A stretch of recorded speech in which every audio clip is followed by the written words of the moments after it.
Chères téléspectatrices, téléspectateurs et internautes, vous suivez l'émission OCPA Magazine, la 413e édition de la série. Émission qui a pour thème inclusion économique et les marchés publics. Pour avoir cette émission, nous avons le plaisir de recevoir une professionnelle qui, souvent, se rend disponible pour partager avec le grand public le fruit de ses recherches, de ses travaux. Je veux citer Maître Claudie Marsan. Maître Marsan, bienvenue à votre émission. Merci beaucoup et je salue tous les internautes et téléspectatrices et téléspectateurs de Télé Guinée, de OCPA Magazine. Et c'est un honneur pour moi d'être avec vous. C'est la première fois que je suis sur le plateau de Télé Guinée. Et c'est un grand plaisir pour moi de pouvoir partager mes connaissances, mes expériences et avec vous. Merci. On vous dit merci déjà. On vous dit la bienvenue. On prend une pause. On vous revient.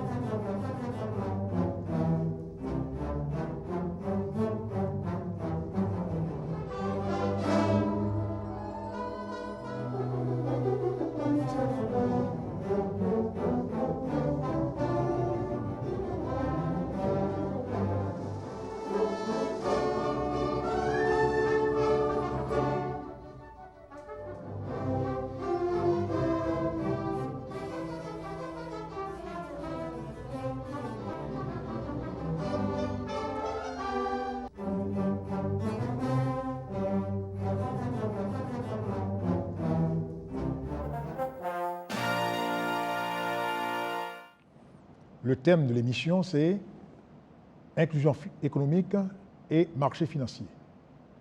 Parler d'inclusion économique, c'est parler de la participation de tous, chance égale pour tous.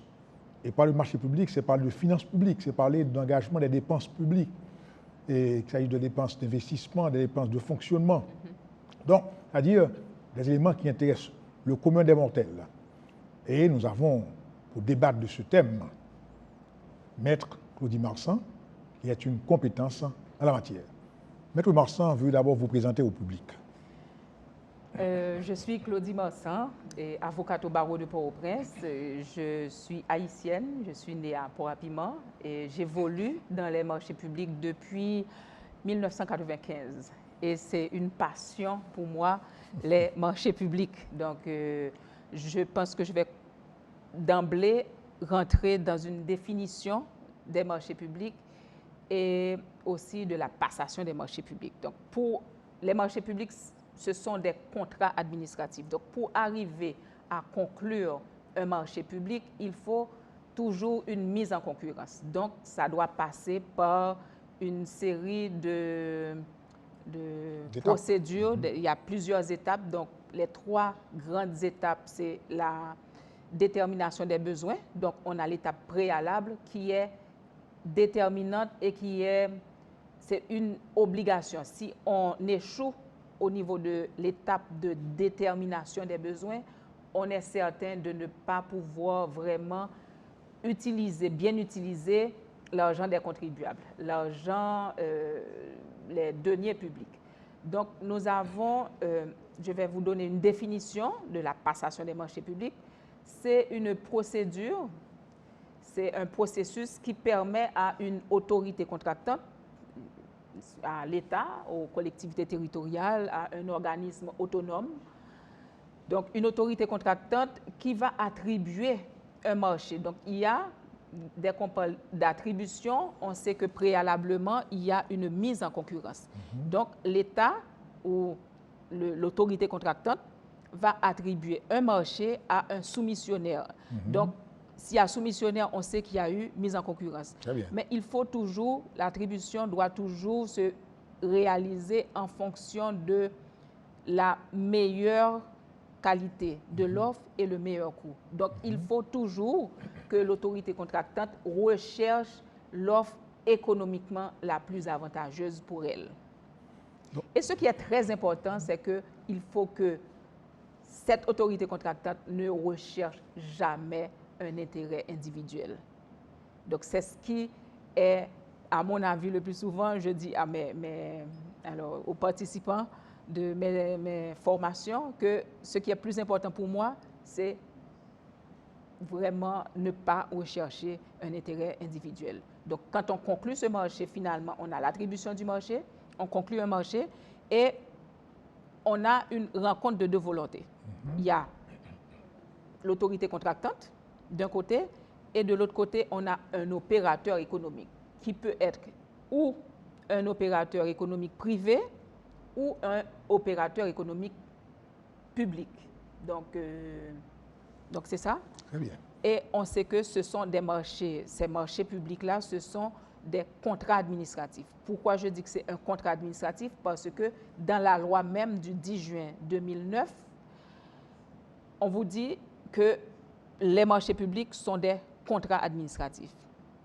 Donc, automatiquement, l'unique juridiction, l'unique arbitre de l'État, qui est-ce qui peut trancher définitivement ce contrat, alors quel que soit le conflit qui surviendrait dans le cadre de l'exécution ou de même de la passation de marché dans le cadre de ce marché-là, c'est la Cour supérieure des comptes et du contentieux administratif. Très bien. Vous avez insisté sur le côté neutre, c'est-à-dire il faut que l'État particulièrement, que ceux qui engagent l'État, soient neutres, sans intérêt personnel, Impartial. dans le cadre de l'engagement de l'État. Mais alors, lorsqu'on prend les normes, on prend les procédures, quels seraient alors les objectifs et finalités de ces normes? Alors, ça me permet de vous présenter les trois principes. Alors, on a des principes de base qu'il faut respecter pour passer les marchés. Très bien. Et la finalité, c'est la bonne utilisation des deniers publics. Et alors, je vais présenter les trois principes de base. On a la transparence des procédures. Donc, avant même de lancer un marché, tout le monde, toute la population devrait être au courant. Donc, ce n'est pas uniquement à l'intérieur de cette institution qu'on va se dire, je vais lancer un marché et j'invite un tel. Donc, il faut déjà la transparence des procédures, même au moment où cette autorité contractante est en train d'établir ses besoins. Donc, établir ses besoins et va dire, voilà comment je vais passer les marchés. Donc, il y a un plan prévisionnel annuel de passation de marché qui est établi et transmis à la CNMP parce que toutes les autorités contractantes sont tenues de transmettre leur plan prévisionnel annuel de passation de marché à la Commission nationale des marchés publics, qui est l'organe régulateur des marchés publics. Donc, à ce moment-là, on est certain qu'il y a déjà une transparence. Nous savons déjà quels sont les marchés qui vont être lancés dans le cadre de tel programme ou tel projet. Et pour chaque institution de l'administration publique et l'administration centrale de l'État, et même au niveau des ONG qui lancent des marchés pour le compte de l'État, ou même quelle que soit l'institution. Donc, on a cette étape qui est très importante. On a la transparence des procédures. Maintenant, quand ces autorités vont lancer les marchés, il faut une publication. Donc, c'est encore la transparence qui se poursuit. Publication dans les journaux, dans un quotidien à grand tirage. Donc, on a là la transparence. Et quand on reçoit les offres, c'est en séance publique qu'on ouvre les plis. C'est encore la transparence. Mais cependant, l'évaluation des offres se fait à huis clos.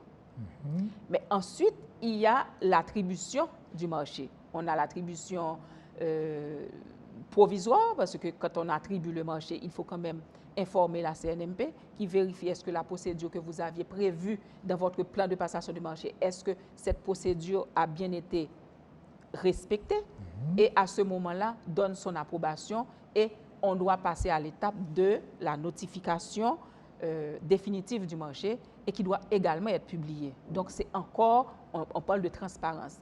Et pour parler de transparence, les soumissionnaires malheureux qui n'ont pas été retenus peuvent aussi demander à l'autorité contractante l'accès à ces dossiers-là.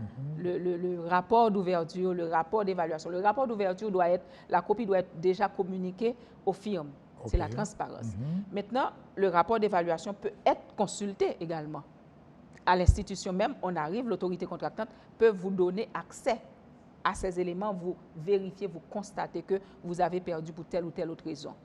Ça, c'est possible. Donc là, c'est la transparence.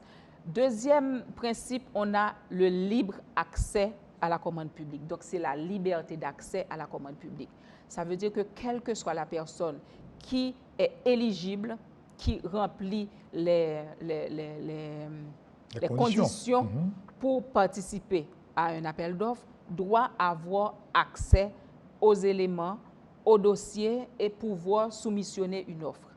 Donc, ça veut dire aussi que l'autorité contractante n'a pas le droit d'inscrire, d'insérer des critères discriminatoires. Par exemple, pour exclure, donc on parle d'inclusion économique, très souvent, et je dis très souvent, les autorités contractantes, ils mettent des critères exactement pour contracter tel ami, tel copain, telle firme internationale aussi. Et c'est contraire. Exactement, parce que là, on essaie d'écarter certaines personnes potentielles, certains opérateurs économiques, on les décourage à participer aux appels d'offres ou on les écarte tout bonnement en précisant certains critères qui ne doivent pas figurer dans un dossier d'appel d'offres parce que c'est justement pour exclure une catégorie de personnes. Très bien. Et le troisième principe fondamental, c'est l'égalité de traitement des candidats. Tous les candidats à une procédure de passation de marché public doivent être traités de la même façon. Donc, ça veut dire que tout le monde reçoit, alors, quand on publie dans les journaux, la publication de l'avis d'appel d'offres permet à tout le monde de voir exactement, presque au même moment, qu'il y a tel marché qui est lancé et je peux retirer le dossier et j'ai le temps de préparer mon offre et de soumissionner à la même date que tout le monde. Et s'il y a des éclaircissements à apporter au dossier, parce que ça arrive qu'une autorité contractante rédige peut-être mal le dossier ou oublie, il y a des omissions ou qu'il faut ajouter quelque chose ou qu'il y a une information qui n'est pas claire. Donc, à ce moment-là, les soumissionnaires, ils ont le droit de demander des éclaircissements, de demander à l'autorité contractante d'éclaircir tel ou tel point. Donc, l'égalité de traitement oblige l'autorité contractante à communiquer les éclaircissements à la personne qui sollicite ces éclaircissements et également à les communiquer aux concurrents, aux intéressés qui éventuellement vont soumissionner. Donc, on a ces trois principes fondamentaux, mais quand on va dans la loi, quand on regarde la loi du 10 juin 2009 qui régit les marchés publics en Haïti, on voit que le législateur a prévu cinq principes, dont l'éthique qui... Quand on parle d'éthique, on voit déjà, c'est la moralité. Donc, c'est un mot qui vient du grec, c'est éthikos, donc qui veut dire morale. Donc, l'éthique est recherchée et il faut l'éthique pour vraiment atteindre les objectifs de la passation de marché. D'objectivité, de neutralité des marchés publics. Exactement. Donc, si on n'a pas la moralité, donc il faut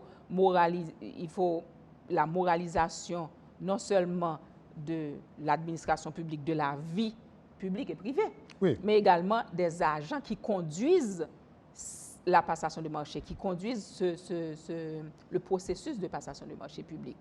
Donc, on a parlé de l'éthique, qui est très importante. Et en 2012, le 21 décembre 2012, c'est ça?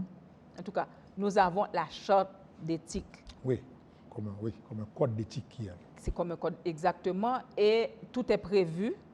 Donc, quelle que soit la personne qui s'intéresse au marché public, non seulement du côté de l'autorité contractante, mais les opérateurs économiques qui vont participer aux appels d'offres sont tenus de signer une lettre d'adhésion à cette charte d'éthique. Donc, quel que soit le contrat, le marché public, c'est un contrat administratif. Il faut obligatoirement qu'il y ait cette lettre d'adhésion à cette charte d'éthique. Donc, quelle que soit la personne qui gagne un marché, il faut à tout prix que vous signiez ceci. Si vous n'êtes pas d'accord, vous ne signez pas. Mais on ne peut pas vous attribuer un marché si vous n'adhérez pas. C'est une condition. C'est une condition également. Donc ça, c'est pour protéger justement l'intérêt du public. L'intérêt général. Et nous savons que c'est l'argent des contribuables qui permet de financer les marchés publics. Très bien. Ou les contribuables haïtiens, s'agissant du trésor public, mais également des contribuables étrangers. Dans le cas de dons. Quand on a les dons, on a la BID, on a l'Union européenne, on a la Banque mondiale. Donc, c'est l'argent des contribuables de pays, de contribuables étrangers qui nous permet de lancer les marchés publics. Donc, la finalité de tout ça, ces principes-là, la finalité, c'est la bonne utilisation des deniers publics et l'efficacité de la commande publique. Donc, est-ce que vous allez acheter, comme vous avez parlé, des véhicules de service, etc. Donc, disons qu'un ministère voudrait doter ce ministère de véhicules. Donc, est-ce qu'effectivement, on l'a fait avec notre argent? Est-ce que la dépense est efficace? Très bien. Est-ce que, disons que, je ne sais pas, on parle de Zorequin généralement, il y a ces véhicules qui sont très costauds et qui coûtent sans doute beaucoup moins cher qu'une, entre guillemets, une Mercedes. Très bien. Donc, on ne peut pas concevoir l'État qui lance un marché pour s'acheter des Mercedes-Benz au lieu d'avoir des véhicules exactement. Utilitaires. Très bien. Alors là, on voit que l'opération de marché obéit à des principes, je dirais, rigides, des principes rigoureux qu'on est tenu de respecter pour engager l'État. Alors, vous avez fait état de plan annuel d'opération de marché. C'est un plan qui doit être divulgué, connu de tous. Exactement. Et il doit être publié sur les sites de toutes les autorités contractantes. Il doit être accessible aussi. Très bien. Alors là, on parle d'un document d'une grande importance, le plan annuel d'opération de marché. Et vous avez mentionné particulièrement la Commission nationale d'opération de marché, qui est un organisme, un organe qui joue un rôle important en matière d'opération de marché. Mais alors, plus par rapport à votre lecture, votre compréhension, votre expérience aussi, quelle est l'applicabilité de ces normes? Je vais vous dire que c'est vraiment très, très, très difficile. On va essayer de parler justement, j'aime bien discuter du plan prévisionnel annuel de passation de marché. Donc, généralement, on dit plan de passation de marché, mais la CNMP, qui est un organe de la primature, a jugé bon de préciser que c'est un plan prévisionnel annuel. Donc, ça veut dire chaque année, on doit le faire. Et dans ce plan, l'autorité contractante explique exactement comment elle va réaliser ces marchés, dans quel délai, et on voit déjà quand est-ce que le contrat va être signé. On prévoit les délais devant la CNMP pour approbation, on prévoit également les délais devant la Cour des comptes pour l'avis favorable de la Cour des comptes. Très bien. Donc, est-ce qu'on arrive à appliquer tout ceci? Très souvent, pas toujours. Pas toujours. Malheureusement. Le souci qu'il y a, c'est que la CNMP, jusqu'à présent, n'a jamais pu exiger toutes les autorités contractantes à lui transmettre les plans prévisionnels annuels de passation de marché public. Parce que quand on transmet ceci à la CNMP, elle a une idée de ce que vous voulez faire, et s'il y a une sous-évaluation d'une procédure, disons qu'on pense qu'on va lancer tel marché, on va utiliser une entente directe, par exemple, et la CNMP peut vous dire non, je ne suis pas d'accord parce que je pense que ce marché-là vous pouvez avoir un grand marché alloti pour l'exécution de ce marché. Donc, peut vous aider à choisir la meilleure méthode de passation de marché et les modes de sélection également des offres. Très bien. Alors là, ça voudrait dire que l'organe régulateur de suivi d'exécution des normes d'opération de marché n'a pas toujours à sa disposition, je dirais, les différents marchés auxquels l'État se trouve intéressé. Donc ceci serait une contrainte alors. Oui, une contrainte. Mais qu'on pourrait... Malheureusement, la CNMP, je ne sais pas, n'a pas les moyens vraiment pour contraindre les institutions à lui transmettre ces plans prévisionnels annuels de passation de marché, parce que même la loi prévoit que ça doit se faire au plus tard au 31 octobre de chaque année fiscale. 31 octobre de chaque année fiscale, la CNMP devrait avoir reçu tous les plans prévisionnels annuels de passation de marché de toutes les institutions qui vont passer les marchés. Elle en reçoit, mais pas suffisamment. Étant donné que c'est un document dynamique, il y a des autorités contractantes, moi je pense qui sont de mauvaise foi, parce que si vous êtes de bonne foi, vous pouvez transmettre ce document et compléter et rectifier et modifier au fur et à mesure. Parce qu'à chaque fois qu'on passe un marché, il faut que le marché soit déjà prévu dans ce plan prévisionnel annuel de passation de marché public. Donc si vous allez lancer un marché que vous n'aviez pas prévu, vous êtes déjà de mauvaise foi. Parce qu'on le voit très, très souvent, les autorités contractantes qui lancent des marchés et qui n'ont même pas l'argent disponible pour payer. Et c'est la raison pour laquelle, dans la loi, on prévoit une autorité d'approbation des marchés. Et cette autorité doit être...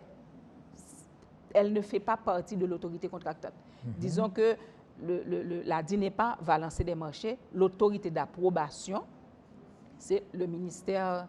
des Travaux publics. Et disons, le FAES va lancer des marchés. On a l'autorité d'approbation qui est le ministère des Finances. Il faut qu'on ait suffisamment de sous, il faut qu'on ait l'argent disponible, la disponibilité, où ces institutions-là peuvent avoir des bailleurs qui conditionnent ces paiements. Donc, on doit aussi avoir recours à ces bailleurs-là, l'approbation de ces bailleurs-là pour l'exécution de ces marchés. Parce que l'unique chose, l'unique garantie que les opérateurs économiques ont, c'est effectivement, je vais parler des intérêts moratoires, je sais que ça va déranger certaines personnes, donc ce sont les intérêts moratoires, parce qu'un marché public, comme je le dis souvent, c'est un contrat d'adhésion. Donc ça veut dire que vous signez le contrat, mais préalablement, vous avez adhéré à tout ce que l'autorité contractante voulait. Donc il y a l'établissement des besoins, l'autorité contractante vous dit voilà ce qu'il me faut. Donc, si vous êtes intéressé, voilà les conditions pour réaliser ce travail-là. Donc, vous êtes d'accord, vous soumissionnez et il y a des exigences. Vous avez une garantie de soumission votre offre doit être accompagnée d'une garantie de soumission s'agissant de fournitures et de travaux. Et donc, il y a plein de contraintes, il y a beaucoup de contraintes. Donc, vous acceptez de réaliser le marché, il n'y a pas de problème, mais l'unique garantie que cet opérateur économique a, c'est les intérêts moratoires. Donc, c'est uniquement ce qu'ils ont. Et comment on fait pour prévenir ceci? Comme je vous ai dit, il y a l'autorité d'approbation du contrat, du marché. Donc, l'autorité d'approbation, disons que dans le cadre du FAES, par exemple, qui aurait lancé un marché, et le ministère des Finances dit, écrit une lettre ou approuve le marché, alors endosse le marché, ce qui signifie que le ministère des Finances garantit la disponibilité des fonds, du crédit pour payer ce marché. Donc, on a une ligne budgétaire avec un montant de X et le ministère vous dit, je suis d'accord, ou bien vous dit, allez-y, parce que le montant est là, c'est une garantie pour l'opérateur économique de réaliser les travaux et d'être payé pour ces prestations. Et si les paiements ne se font pas à temps, à ce moment-là, voilà la garantie qui arrive, c'est que l'État va payer des intérêts moratoires. Mais s'il y a une mauvaise gestion des marchés publics, donc ils sont toujours très souvent en retard, vous avez un délai. Et c'est même pas ce n'est même pas, il ne revient pas à l'opérateur économique de dire si vous ne me payez pas dans tel délai, vous me paierez des intérêts moratoires. Non, c'est l'autorité contractante dans le marché même. L'autorité contractante lance, même pas les termes du marché, mais dans le dossier d'appel d'offres. Donc préalablement, ça a été prévu. Donc dans le dossier d'appel d'offres, on vous dit, moi, je m'engage à vous payer 60 jours après la soumission ou l'approbation de votre facture, ou 28 jours. Donc, au-delà de ce délai, je m'engage à vous payer des intérêts moratoires. Donc, si l'État ne le fait pas... Ça arrive vraiment? L'État est de mauvaise foi, ce que je viens de vous dire. L'État devrait payer les intérêts moratoires si l'autorité contractante ne paie pas à temps.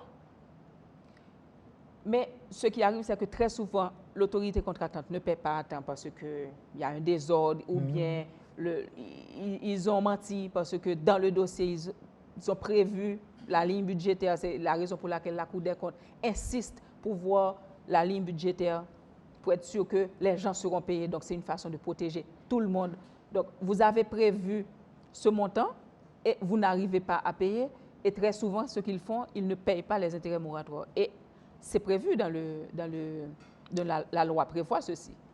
Et ce qu'ils font, ils n'insèrent pas cette clause. Très souvent, il y a des institutions qui n'insèrent pas cette clause dans le marché. Et ce n'est pas légal. Mais alors, en pareil cas, quelles sont les voies de recours? Comme je vous ai dit, les voies de recours, c'est vraiment difficile parce que dans le cadre des marchés publics, on a un comité de règlement des différends qui intervient durant la passation des marchés publics et même pendant l'exécution des marchés. Mais qui n'est pas fonctionnel malheureusement. Bon. Donc on est toujours confronté à des problèmes.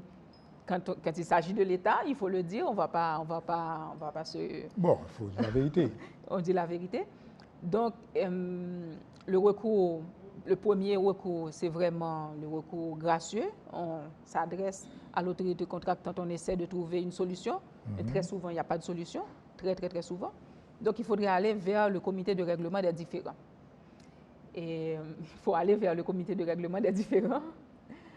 Et sinon, comme je vous ai dit au début, c'est la Cour des comptes et du contentieux administratif. Donc, c'est la Cour des comptes qui va trancher définitivement. Très bien. Mais c'est un autre problème parce que la Cour des comptes a été dysfonctionnelle depuis très longtemps. Et jusqu'à présent, on n'est pas... Combien de dossiers la Cour des comptes a déjà tranché, même on n'a pas vraiment envie de recourir, d'aller vers la Cour. Donc, c'est assez difficile, quoi. Très bien. Puisque c'est difficile, mais les voies de recours existent. Les voies de recours existent. On prend une pause, on vous revient.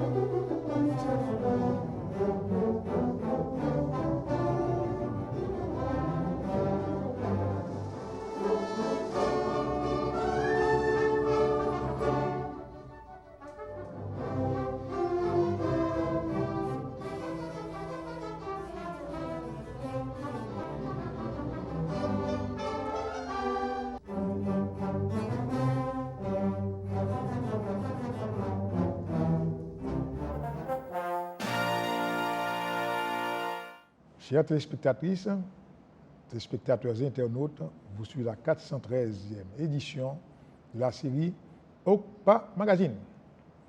Édition qui a pour thème Inclusion économique et marché public. Notre invité, Maître Claudie Marsan. Au cours de la première partie de l'émission, notre invité vous a expliqué même le concept de marché public. Tout marché suppose un lieu de rencontre entre une offre et une demande. Tout marché suppose un contrat, accord des parties, volonté des parties. Et elle a pris soin de mentionner encore une fois, dès qu'on parle de marché public, il s'agit des dépenses publiques. Il faut s'assurer de l'efficacité, de l'efficience, de l'économie des ressources publiques. C'est l'argent des contribuables. Et pour vous permettre de bien comprendre l'intérêt, elle a mentionné pour vous les 5 principes qui sous-tendent l'apparition des marchés publics, dont la transparence, l'éthique, de manière à ce que les agents qui engagent l'État agissent dans la stricte neutralité, dans l'objectivité, en protégeant les intérêts de l'État, en se gardant d'avoir des intérêts personnels. Et pour garantir ceci, puisque quelque part, l'homme est né bon, la société est bon, pas vrai? Il y a des dispositions légales qui responsabilisent aussi les agents. Et quant aux opérateurs, il y a un code d'éthique, il y a une charte d'éthique qui régit le comportement des opérateurs. Tout soumissionnaire doit nécessairement adhérer à ce code d'éthique. Donc les lois sont là. On n'a pas de déficit de loi. Et pour parler d'applicabilité, eh bien, Maître Marsan a mentionné particulièrement la publication du plan prévisionnel annuel des marchés publics. Il y a certes des contraintes institutionnelles administratives. La CNMP ne reçoit pas toujours les plans des différents ministères et institutions publiques. Il y a un délai pour le faire. Nous sommes au cours du mois de février. Eh bien, on doit se demander, est-ce que toutes les institutions publiques ont déjà soumis à la CNMP leur plan de marché public? Nous sommes au mois de février. Si ce n'est pas fait encore, c'est l'occasion de le faire. Comme l'a souligné Maître Marsan, c'est un processus dynamique. On peut mettre à jour le plan, la liste, mais il faut le faire. Alors, à la seconde partie de l'émission, nous allons voir avec Maître Marsan particulièrement, eh bien, on va parler d'applicabilité. Mais le jeu entre opérateurs, l'accessibilité des marchés publics pour les opérateurs tant privés, soit tant étrangers que nationaux. Comment ça se fait? Est-ce qu'il y a vraiment une neutralité, une objectivité à ce niveau-là? Non, ça c'est une question très, très intéressante. Et donc là, vous voulez parler des marchés lancés au niveau international également. Très bien. Ou des marchés nationaux, alors des appels d'offres, il y a les appels d'offres nationaux, où des étrangers, des firmes étrangères peuvent participer. La différence entre ces deux catégories d'appels d'offres, un appel d'offres national et un appel d'offres international. La loi haïtienne prévoit 30 jours pour la préparation du dossier d'appel d'offres national. Et quand il s'agit d'appel d'offres international, on a un délai de 45 jours. Mais sinon, tout le reste, c'est pareil. Mais dans la loi, comme on parle d'inclusion, dans cette loi, il est prévu des clauses qui favorisent les PME, les petites et moyennes entreprises locales. Ça, c'est une bonne nouvelle. Nationales. Donc, on a là une marge de préférence que l'autorité contractante peut insérer dans les dossiers d'appel d'offres. On peut également, l'autorité contractante peut prévoir un pourcentage un pourcentage de marché, par exemple dans ces plans prévisionnels annuels de passation de marché, on peut le voir également, un pourcentage de marché qui sera attribué à, disons, des firmes qui engagent X% de personnes à mobilité réduite, par exemple. Très bien.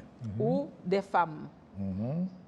Mais ça ne veut pas dire que ce sont des gens qui n'ont pas les qualifications, qui n'ont pas la compétence pour réaliser les travaux. On ne va pas mettre des quotas juste pour avoir des quotas et dire que nous avons respecté certains principes. Non. Il faut que... La compétence, voilà. Il faut la compétence. Donc, c'est la raison pour laquelle, quand il s'agit d'appel d'offres, un appel d'offres international, par exemple, qu'on lance, il y a des firmes étrangères qui vont participer et on sait que ces firmes-là ont généralement plus d'expertise dans certains domaines que nous. D'accord?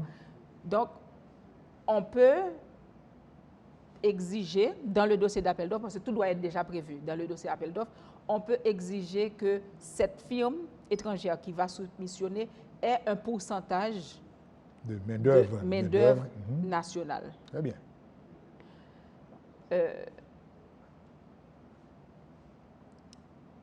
On a non seulement ces marges-là, mais ce qu'il faut voir également, c'est que quand on lance ces marchés, les grands marchés, là, j'ai envie de vous parler des gré à gré, parce que très souvent, on va le voir, il y a beaucoup de marchés qui sont passés suivant une procédure exceptionnelle et on a des gré à gré, mais avec des firmes étrangères. OK. Et qu'on en parle. N'oubliez pas qu'il faut que la firme nationale ait cette capacité. Donc, on ne peut pas empêcher à l'État d'attribuer un contrat à une firme étrangère si nous n'avons pas cette expertise. Mais l'État peut le faire. Alors, l'État, les collectivités territoriales, les autorités contractantes peuvent attribuer des marchés à des firmes étrangères, comme je vous ai dit, sous réserve que ces firmes-là nous aident les firmes nationales à avoir cette compétence. Donc, il faut peut-être un transfert de connaissances. Donc, il faut que l'on insère tout ceci dans les dossiers d'appel d'offres. Et très souvent, ce n'est pas fait. Donc, la loi prévoit comment intégrer les petites entreprises, les PME, l'accès à la commande publique aux PME. Très bien. Mais est-ce que vous pouvez parler même brièvement des marchés de gré à gré? Est-ce que dans ces marchés-là, il y a aussi ce souci de transparence? Alors, quel que soit le marché, même si on va dépenser une gourde, en principe, il faut respecter les principes. Mais on sait que pour un gré à gré, quand il s'agit de gré à gré, on n'a pas la publicité, on n'a pas cette transparence. Mais ce marché est déjà prévu dans le plan prévisionnel annuel de passation de marché. Donc, ça veut dire qu'on a quand même une certaine transparence parce que si, s'agissant d'une autorité contractante transparente, sérieuse, si je vais sur le site web de cette autorité contractante, je vais voir le plan prévisionnel annuel de passation de marché et je vais voir ce marché-là qui est un gré à gré. Je peux comprendre pourquoi. Mais n'oubliez pas que la CNMP doit donner son approbation, doit sanctionner ce plan prévisionnel annuel de passation du marché. Donc, elle va étudier ce plan pour donner son approbation. Très bien. Et avant de passer ce marché, donc la CNMP est d'accord, mais avant de passer un marché selon une procédure exceptionnelle, un gré à gré ou... Appel d'offres restreint. Exact, appel d'offres restreint. Donc, il faut obligatoirement l'avis conforme de la CNMP. Comment obtenir l'avis conforme? L'autorité contractante va va accompagner sa demande d'un justificatif, doit justifier pourquoi je vais opter pour cette procédure exceptionnelle. Et dans la loi même, la loi du 10 juin 2009, il y a des situations qui échappent à cette loi, aux dispositions de cette loi. Par exemple, si on est il y a une catastrophe naturelle et on justifie que ce marché va être passé justement pour réparer un tronçon de route qui a été effondré lors d'un tremblement de terre ou d'une inondation, par exemple. Donc, on justifie ceci. On le voit, on constate qu'effectivement, c'est dans le cadre de... Oui, il y a besoin de célérité. Exactement. Donc, à ce moment-là, la CNMP est bien imbue. Et ça peut être un marché qui arrive, qui n'était pas prévu dans le plan prévisionnel de passation de marché. Mais il faut mettre à jour ce plan. Vous mettez ce marché, vous le mettez à jour, vous transmettez à la CNMP qui vérifie et qui donne son approbation. Et à ce moment-là, quand vous allez passer le marché, vous devez justifier ce marché, pourquoi vous allez passer ce marché selon cette procédure exceptionnelle. Et à ce moment-là, vous avez cet avis conforme de la CNMP et vous allez accompagner votre contrat, parce qu'on va directement dans le contrat, il n'y a pas de libre accès. Bon, c'est vrai qu'il y a le libre accès à la commande publique, mais ça ne s'applique pas vraiment parce qu'on a déjà choisi. Oui, c'est un raccourci. Un raccourci. Il n'y a pas d'égalité de traitement des candidats non plus, parce que, comme vous dites, c'est un raccourci, on va vers cette personne-là. Mais arriver devant la Cour, parce que la Cour des comptes, c'est le fusible même. Oui. Donc, arriver devant la Cour des comptes, elle va vérifier si les règles de comptabilité publique sont respectées dans le contrat, etc. Donc, à ce moment-là, avant de le faire, elle va vérifier, elle se dit, ah, il s'agit d'un contrat, d'un gré à gré, d'une entente directe. Donc, je vais vérifier est-ce que, si la CNMP a donné son approbation, son avis conforme pour passer le marché selon cette procédure exceptionnelle. Donc, si la Cour des comptes constate que la CNMP a donné son avis conforme, elle va vérifier et si pour elle, selon elle, tout est OK, elle donnera son avis favorable. Donc, à ce moment-là, l'autorité contractante pourra exécuter, faire exécuter le contrat. Et il y a toujours la notification. Très bien. Mais brièvement, est-ce que vous nous parlez un peu des appels d'offres restreints? Brièvement. Les appels d'offres restreints. Alors, les appels d'offres restreints, c'est un appel d'offres qui se fait, qui est lancé par une autorité contractante, toujours prévu dans le plan prévisionnel annuel de passation de marché. Il faut toujours l'approbation, l'avis conforme de la CNMP, mais l'autorité contractante va peut choisir sur une base de données, va puiser dans une base de données de l'institution ou va un peu ailleurs aussi. Il faut qu'il y ait des firmes qui aient la capacité de réaliser ces travaux. Mais généralement, ce sont ces appels, ces consultations restreintes, comme on les appelle. Et on ne va pas avoir une dizaine de firmes, on peut avoir 6 invités et il faut toujours essayer d'avoir la concurrence. Donc, si on reçoit 3 offres, on attribue le marché et toujours dans le souci de transparence, il faut qu'il y ait toujours l'égalité de traitement des candidats. Ce sont toujours les mêmes principes qui sont appliqués et la notification. Donc, à ce moment-là, c'est important parce que très souvent, les gens vous disent on n'a pas notifié le contrat dans les journaux. Donc là, il s'agit d'appels d'offres restreints. Donc, ça veut dire que la notification se fait entre les... Alors, on notifie le contrat à celui qui a gagné, à l'attributaire, et on notifie également, on informe les autres non retenus qui ont été invités que le marché a été attribué à telle personne. Il y a un délai pour le recours? Tout ça, c'est... Non, oui, bien sûr. Donc, tout ça, c'est prévu dans les marchés. Et il faut toujours que l'autorité contractante insère, toute la procédure doit être prévue dans le dossier d'appel d'offres parce que quelle que soit la personne, qu'il s'agisse de consultation restreinte ou appel d'offres ouvert, tous ceux qui sont intéressés, qui participent, doivent avoir l'accès à toutes les informations, aux mêmes informations. Très bien. Puisque nous parlons de marché public, on parle aussi de ressources publiques. Est-ce que la source de financement même du marché, du projet, n'est pas un élément déterminant dans l'octroi même du marché? Est-ce que la source de financement, c'est-à-dire un bailleur, par exemple, est-ce que ce n'est pas un élément déterminant dans le choix même de l'opérateur? Ça c'est une question très, très intéressante. C'est vrai que des fois, au niveau national, on sait qu'on peut diriger, on peut pressurer pour avoir tel ou tel exécutant. Mais s'agissant des bailleurs, je peux vous dire qu'il y a le respect des règles d'origine.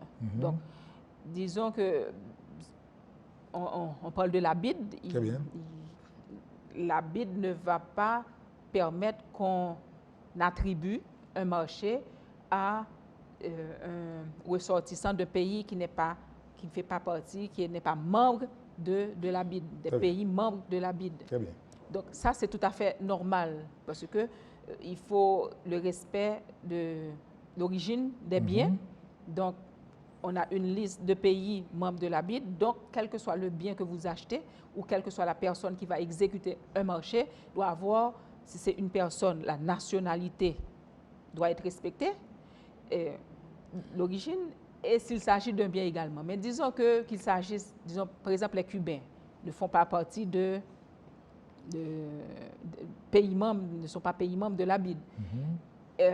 Vous ne pouvez pas, avec l'argent, le financement de la BID, payer à des Cubains.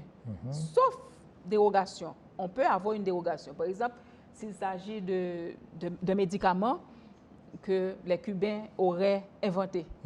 Ils ont un brevet.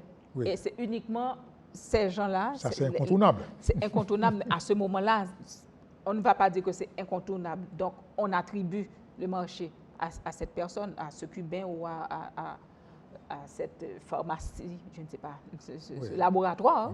Mais on va demander une dérogation à la règle d'origine. Très bien. Et je vais vous dire mieux encore, disons qu'on achète un produit qui vient d'un pays membre de la BID, donc on a le respect de l'origine de ces biens-là. Okay. Mais si on utilise un bateau, disons, qui a été fabriqué par des Cubains, ou bien un bateau cubain, par exemple, je prends l'exemple de Cuba parce que c'est plus facile, à ce moment-là, on peut rejeter l'offre parce que l'origine, c'est ça.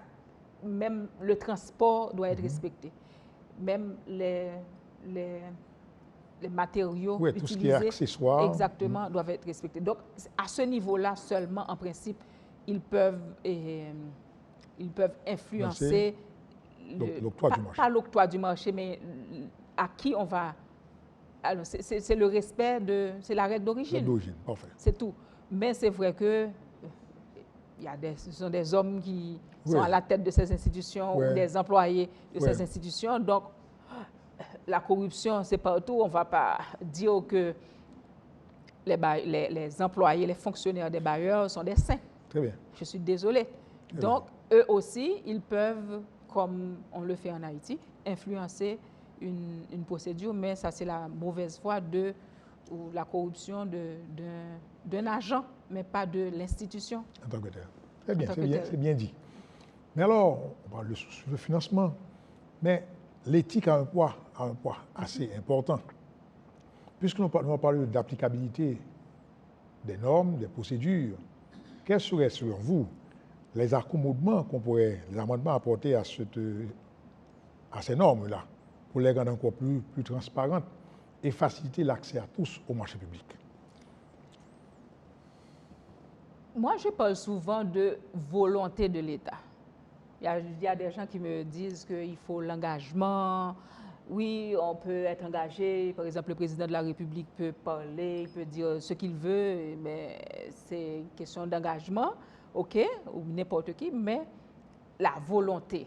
Je dois voir la volonté de l'État pour réaliser, pour vraiment arriver à faire quelque chose. Donc, si on parle des normes, on a les procédures, on a la loi, c'est vrai que ce n'est pas parfait, bien entendu, mais je pense qu'il faudrait moraliser, c'est ce que je vous ai dit tout à l'heure, arriver vraiment à moraliser l'administration publique. Il faut sanctionner, il faut commencer à sanctionner. Parce qu'on a tout. La CNMP a des pouvoirs coercitifs. La CNMP peut sanctionner une firme. La CNMP peut faire sanctionner des agents de l'autorité contractante, des agents publics. Mais pourquoi elle n'arrive pas à le faire? N'oubliez pas que la CNMP, c'est un organe de la primature. Donc, je ne vois pas comment la CNMP peut, disons, sanctionner le Premier ministre ou, même si elle se rend compte qu'il y a un trafic d'influence ou des délits de favoritisme, je suis certaine que la CNMP est au courant de plein de cas de corruption, etc. Mais il faut doter moi, je pense qu'il faudrait que la CNMP soit une autorité administrative, mais indépendante. Parce que là, c'est c'est un bureau, c'est un organe de la primature. Je comprends. C'est le cas pour l'ULCC, c'est le cas pour l'UCREF, par rapport au ministère des Finances. Donc, au point de vue aménagement, mais il faut aussi que les gens soient forts. Soient responsables. Responsables, parce qu'on peut... Alors, on est à la tête de l'institution, et c'est encore l'autre souci, on va vous révoquer. Vous devez agir selon le vœu de celui qui vous a mis dans cette position. Donc, à la tête. Vous pensez que l'indépendance, l'autonomie de la CRMP serait un élément c'est surtout indispensable l'indépendance de la pouvant garantir la... C'est comme pour la Cour des comptes également. Plein d'institutions. Il faut... on a un problème de ressources humaines. Les institutions sont là. Il faut des hommes. Il faut des hommes. Des hommes et des femmes. Des femmes, pourquoi pas. Vaillants. Très bien. Des Alors, hommes et des femmes maintenant, monsieur, mais qu'est-ce qui pourrait rendre encore les marchés publics plus accessibles à tous les opérateurs, dans le cadre soit d'une application, soit pratiquement d'une... Oui, mais même dans les politiques publiques, et on peut, comme je vous ai dit, insérer des clauses et faire application de la loi. De la loi. Par exemple, à Abidjan, depuis quelques années, ils ont prévu 30% du budget pour des marchés accordés aux PME. Au Gabon, c'est la même chose. Donc, on pourrait faire ça également en Haïti. Avoir un pourcentage de marchés. On sait que ces marchés-là vont dans tel secteur, les PME. Et quand on parle d'inclusion des personnes à mobilité réduite, des personnes handicapées. Et donc, c'est la politique. Fin. Merci. Alors, vous dites bien. Donc, nous sommes malheureusement arrivés au thème de l'émission, la 413e édition de la série, qui arrive au thème inclusion économique et marché public, où Maître Marsan vous a expliqué très clairement les mécanismes et procédures et comment ces marchés qui engagent les ressources publiques peuvent être bénéfiques au profit de tous les opérateurs. Libre accès. Maître Marsan est aussi auteur de cet ouvrage qui peut vous être très utile dans le cadre de votre formation sur cet aspect indispensable de l'économie haïtienne, à savoir la passation des marchés publics. Nous disons un grand merci à Maître Marsan pour sa disponibilité et à vous, nous disons aussi merci et à bientôt. Merci, Maître Marsan. Merci à vous.